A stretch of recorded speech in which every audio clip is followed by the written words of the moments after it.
Radio warra Wangeelaati.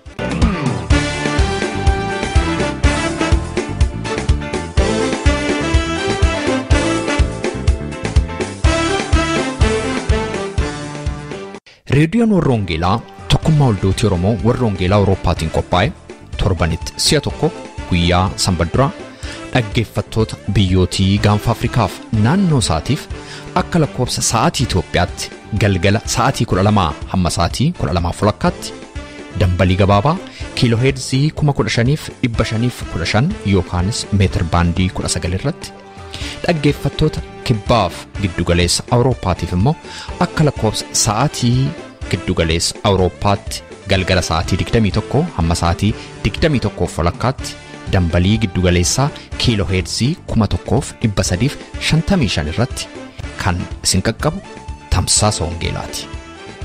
Kun reediyoo warra Wangeelaati.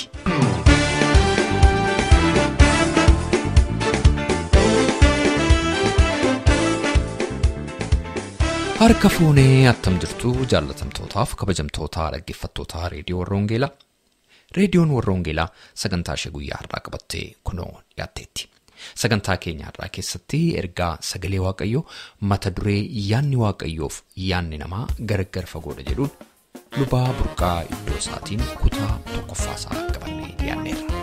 Egaa hanga xumura sagantaa keenyaatti akka obsaa nooleen turtan kan isin affeeru qopheessaa sagantaa kanaa ana Robsan Makooti. Sagantaa keenya wajjin egaa yeroo eebbaa qabaadhu isin karaan kees karaa koomiti yaadni kees yaada koomiti. Karaan kees karaa koomiti yaadni kees yaada koomiti. Karaan kees karaa koomiti yaadni kees yaada koomiti.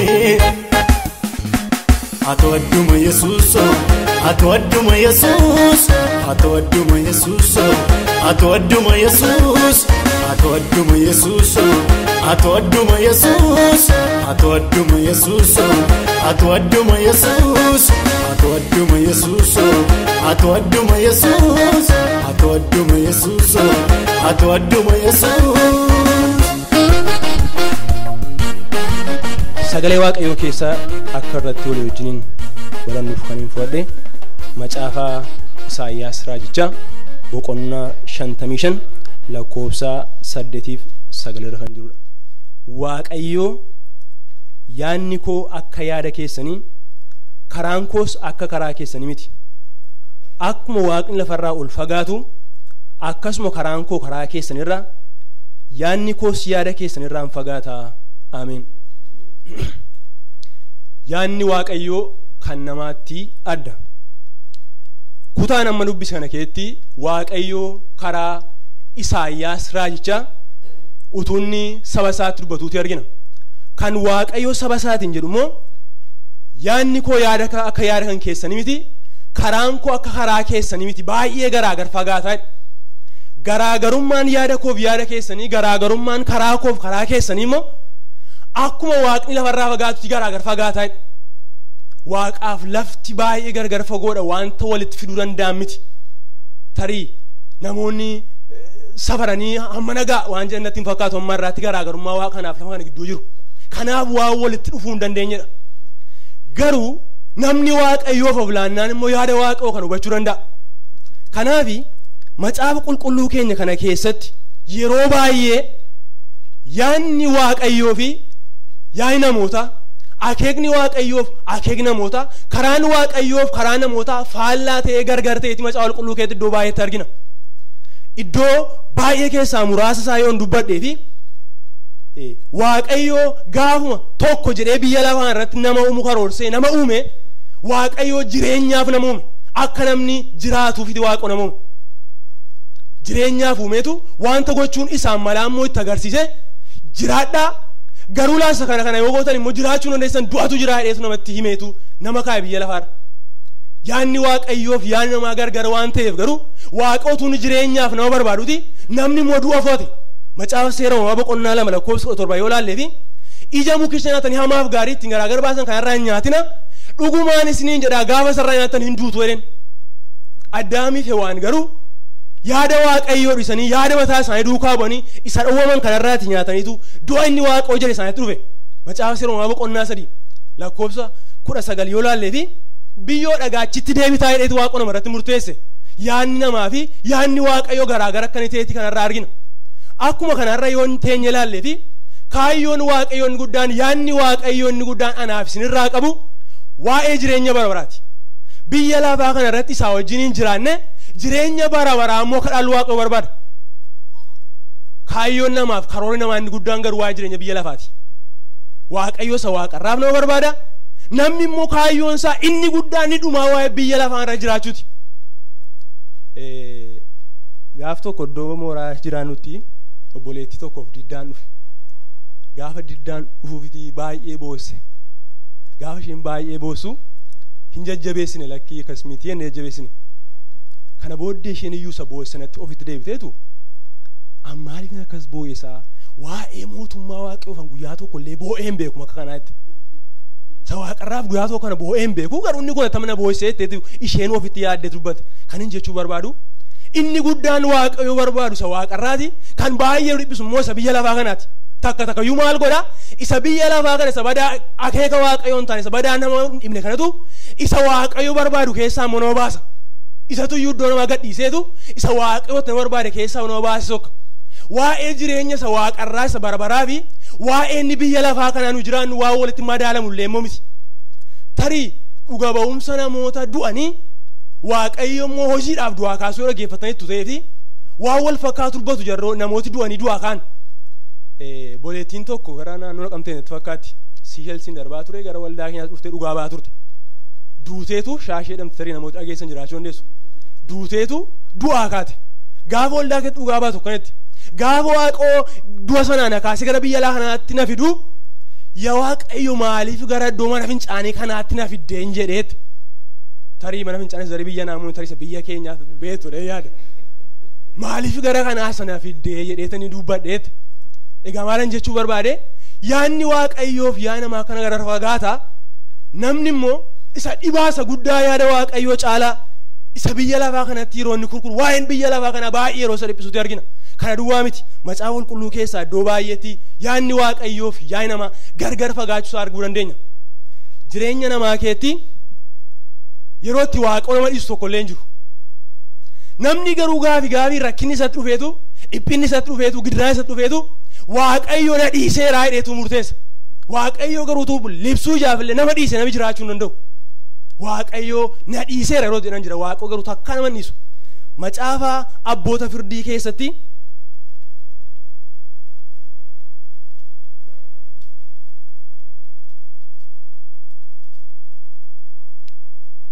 boqonnaa 6 lakkoofsa 1 dubbisa akkanidha.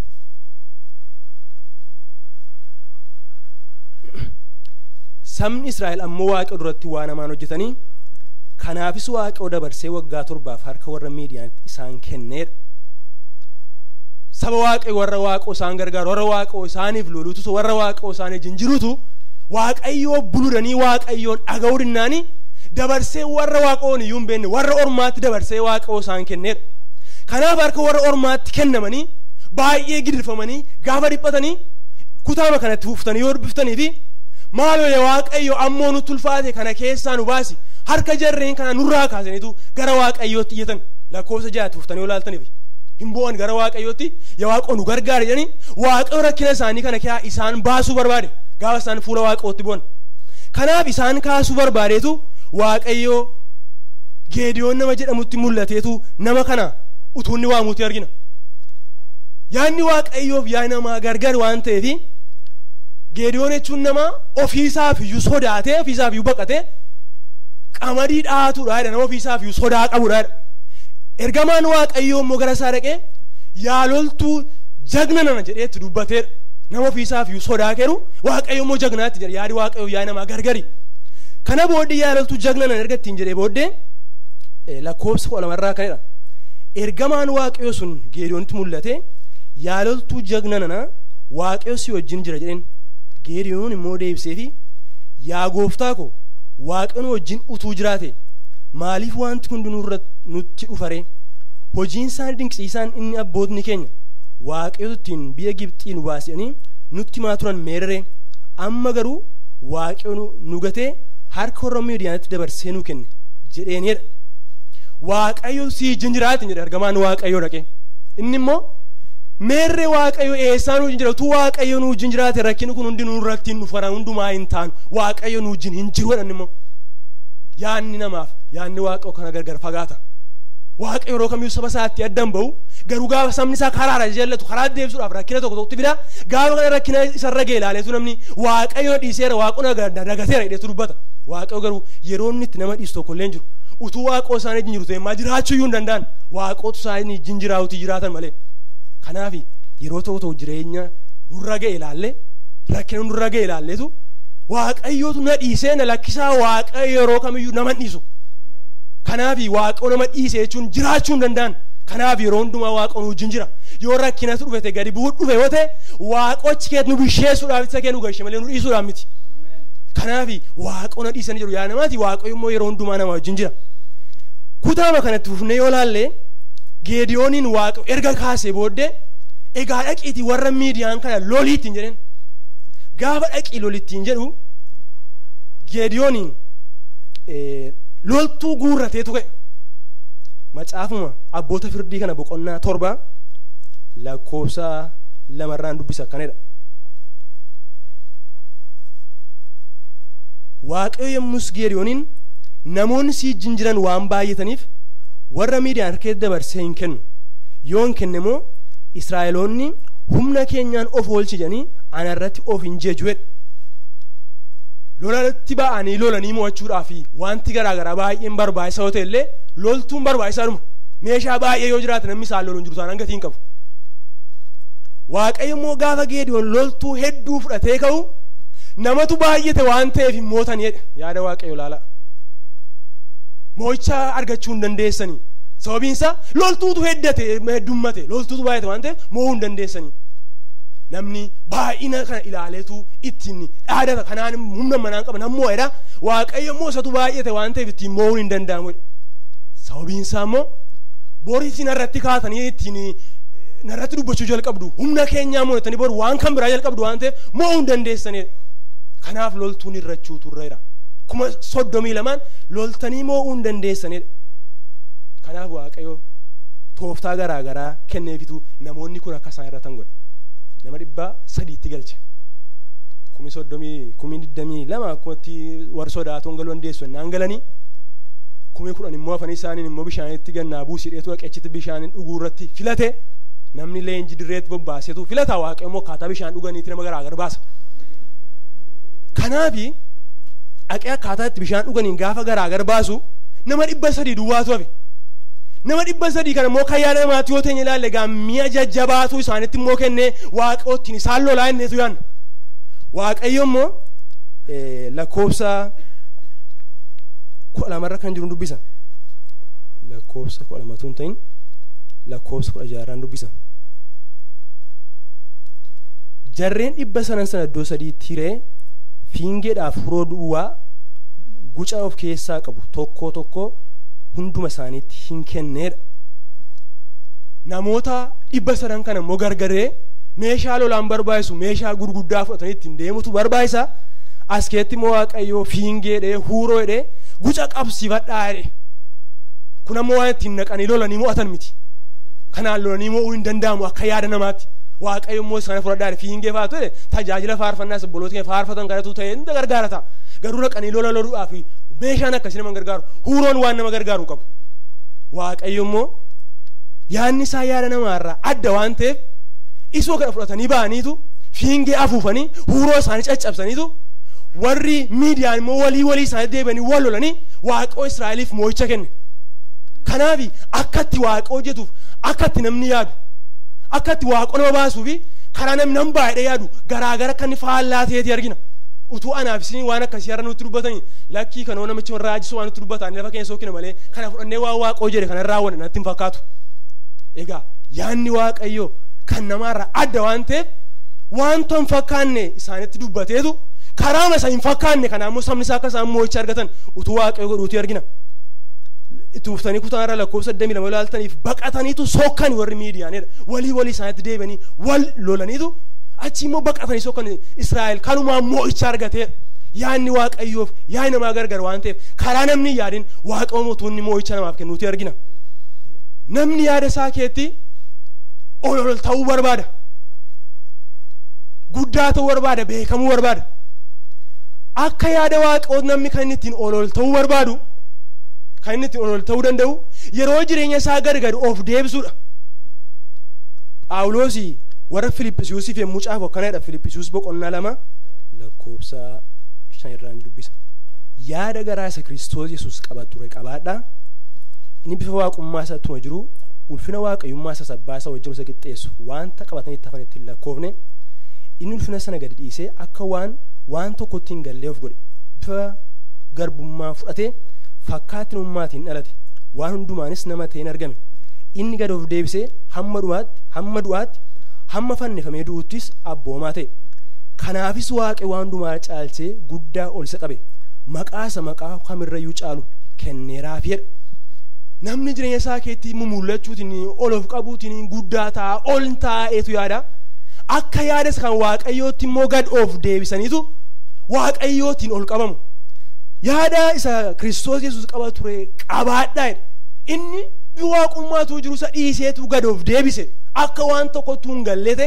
Kanaaf lakkoofsa 9 Waaqi waan hundumaa caalsee guddaa ol isa qabe jireetu dubbata. Kanaaf jireenya keenya keessatti ol ta'uu barbaanna. Akkaataan itti ol ta'uu barbaannu fakkaatti waaqa ol nama godhu immoo garaagari. Nu immoo ol ta'uu barbaanneetu ol jenneetu waaqayyootiin gadi qabamna. Akkatti namni yaadu fakkatti waaqayyo yaadu gargar waan ta'eef macaafa qulqulluu keessaa iddoo baay'ee olaallee fi warra ofii isaanii ol qabanii ammanan gaa jechuu barbaadanii waaqayyo immoo gadi isaan deebiseedha. Maatiyos boqonnaa 11 lakkoofsa 23 yoo laaltanii fi ati immoo yaa Qifirnaahom hamma waaqaatti ol kaafamuu barbaadde baddu baasayyuu lafa jalatti gadi hin darbatamtaa'edha. Ol kaafamuu barbaadde hamma nan gaa jettee of mul'isuu barbaadde sababiitti ol qabdeef ani immoo gadiin si deebisa jedheetu waaqa dubbata. Kanaaf waaqayyoon ol qabamuu barbaadde yoo ta'eef fuula waaqayyootti gad of deebisaa. Hamma nan gaa jettanii yoo of mul'isuu barbaadan waaqayyoon gadi qabamtu yoo immoo gad of deebistan waaqayyootu ol isin qaba. Waaqayyoon waa gargaaru. Raajii Isaayyaas boqonnaa 14 keetti waa'ee seexanaa gaafa dubbatu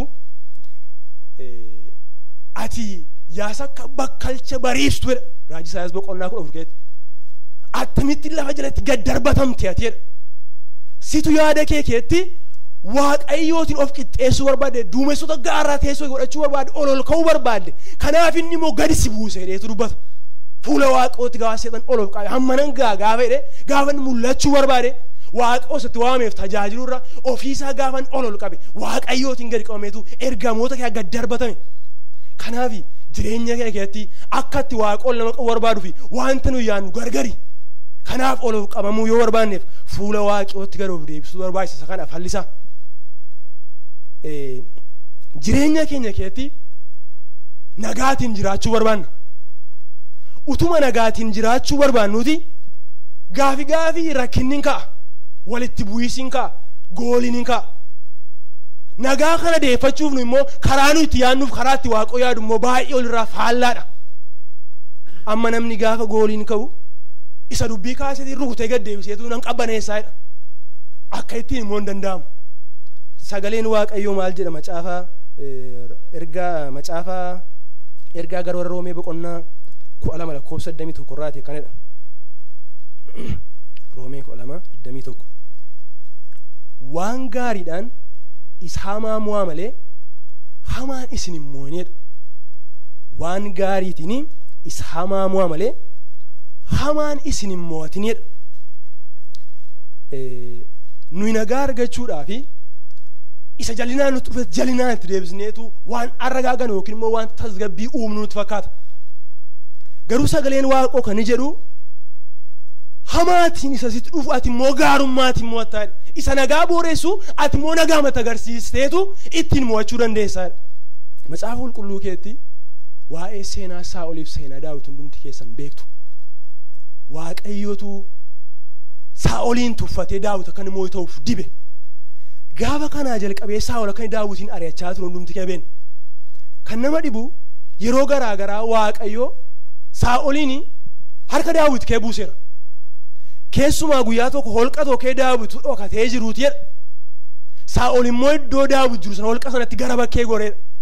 Gaafa inni gara bakkeetti goruu namoonni Daawit wajjin jiranii Waaqayyootu har'a diina kee harka kee buusuu barbaade waan ta'eef asumatti ajjeefnaa jedhaniin. Lakkii akkas miti jedhe. Ilaala inni Saa'ol Daawitiin ajjeesaa dheetu hari'a. Dhufee immoo gaafa Saa'ol harka Daawit keessa bu'u Daawit homaa tokko iyyuu hin goone. Uffata isaa duwwaa fiixee irraa kuteetu dhiiseedha. Kana booddee wanta Daawit godheetii walii wajjin dubbifanna macaafa Saamu'eel isa duraa boqonnaa 24 lakkoobsa 16 dubbisa. Daawit kana dubbatee ergaa raawwatee Saa'ol immoo Daawit ilma ko kun sagalee keetii jedhee gaafate. Sagalee Saa'ol fudhatee hin boo'e. Itti fufees ani hamaa sirratti hojjennaan ati immoo wanta gaarii waan anaaf gooteefi ati ana caalaa qajeelaadha. Waaqayyo keetti na kenne ati garuu ana hin ajjeefne.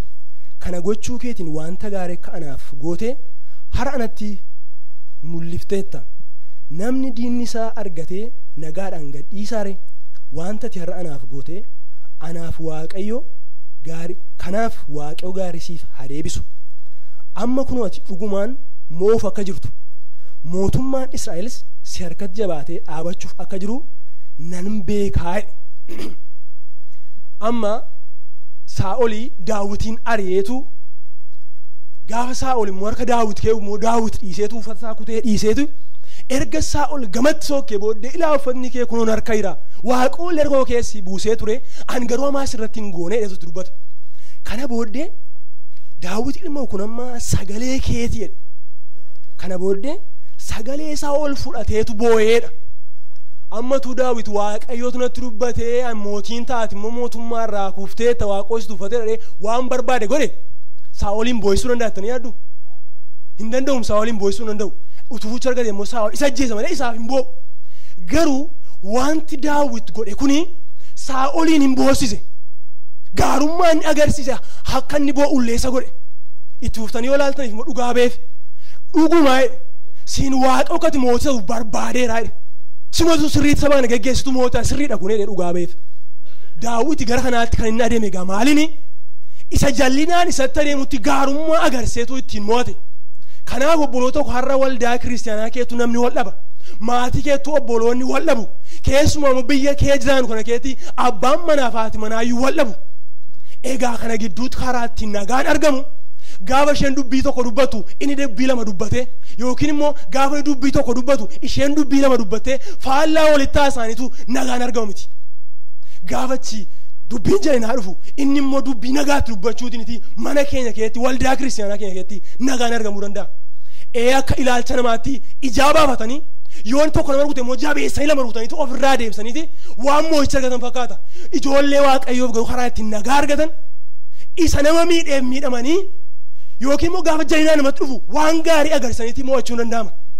Gaaf tokkoon macaafa tokko dubbisa jennaanii abbaa manaa fi haadha manaatu wal dhaban. Wal dhabanii isa dhumaatti isheenoo dhiisuu murteeffate abbaa manaa hiikuu murteeffateetu gara nama Waaqayyoo dhaqee gorsa fudhatte. Bakka abbaa manaa koo wajjin walii galuu hin dandeenye nanii kaa jetteen kottu mee hin hiikini jette isheen gorsitu yaada tokkoon sii kennaa jetteen yaadan sii kennu mee galiitii deebi'iiti torban tokkoo fi dubbii isa irratti wal dhabdan sana isa abbaan manaa kee faallaatti dhiyeessee ati immoo faallaatti deebisaa jirtu sana waamanni jedhu hundumaa torban tokkoof tolee jedhiini jetteen inni sin kabalee maddii keetti qabi jechuu kennatti fakkaata. Mana bayi beenu gaafa ni dhakshiinan soo kadhi wayyaa keessaa badoochuu jedhan fakkaata. Hin beeku waa isheen jetteen. Kana booddee isheen mana ishee deebite torban tokkoo fi gaafa abbaan mana waan jallaa fidu isheen immoo tooletti fudhatti gaafa inni jallaa fidu tooletti fudhatti. Kana booddee isaanoo jireenyi isaanii nagaatti nagaan jiraachuu jalqabanii. Kanaaf akka itti waaqa nagaan dhufuu barbaadu. Haala ta'uu danda'a. Yaa'ina Waaqayyoo yaa'ina Waaqayyoo kan ta'e. Kanaaf ijoollee Waaqayyoo kan Karaan kees karaa koomiti yaadni kees yaada koomiti. Karaan kees karaa koomiti yaadni kees yaada koomiti. Karaan kees karaa koomiti yaadni kees yaada koomiti. Atoadduma Yesuuso, atoadduma Yesuus, atoadduma Yesuuso, atoadduma Yesuus, atoadduma Yesuuso, atoadduma Yesuus, atoadduma Yesuuso, atoadduma Yesuus, atoadduma Yesuuso, atoadduma Yesuus, atoadduma Yesuuso, atoadduma Yesuus.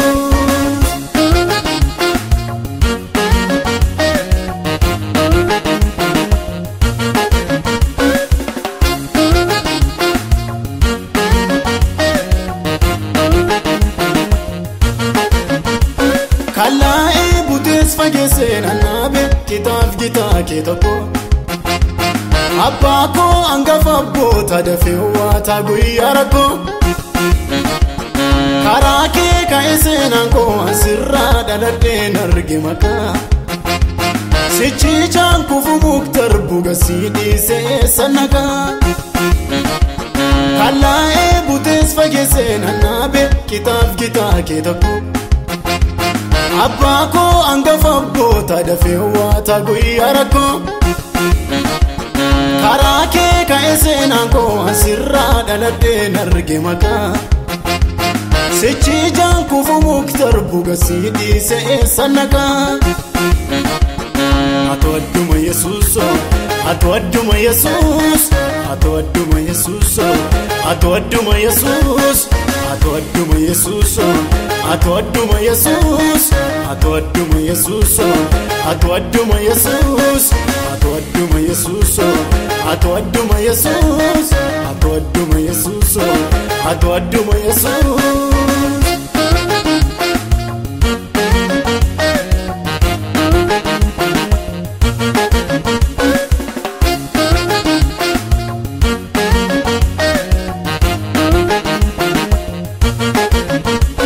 Seenaadhaan si beekamiti harka keen arga ofirratti manii Innaasaa eeguddaas qaba akka keewwan an taane namni Sardi argame ammaa dhibame jaalallani miila qabaatti amane Kan kaaleessaan irra jira mucaan keewoo karaatti namne Seenaadhaan si beekamiti harka keen arga ofirratti manii Innaasaa eeguddaas qaba akka keewwan an taane namni Sardi argame ammaa dhibame jaalallani miila qabaatti amane Kan kaaleessaan irra jira mucaan keewoo karaatti namne Atoadduma Yesuuso, atoadduma Yesuus, atoadduma Yesuuso, atoadduma Yesuus, atoadduma Yesuuso, atoadduma Yesuus, atoadduma Yesuuso, atoadduma Yesuus, atoadduma Yesuuso, atoadduma Yesuus, atoadduma Yesuuso, atoadduma Yesuus. Dhaggeeffattoota keenya sagantaa keenya irratti akka eebbifamtan abdii qabna. Waa'ee sagantaa keenya gaaffii yookaan yaada yoo qabaattaniif karaa teessoo xalayaa keenya rww.tevlensvine13 Oslo Norway jedhaatiin nu barreessaa yookaanis karaa iimeeyila keenya raadiyoowarrawangeelaa@gmail.com jechuudhaan nu qunnamaa. Torbee sagantaa biraatiin hamma walitti deebinutti nagaa waaqayyootiin tura.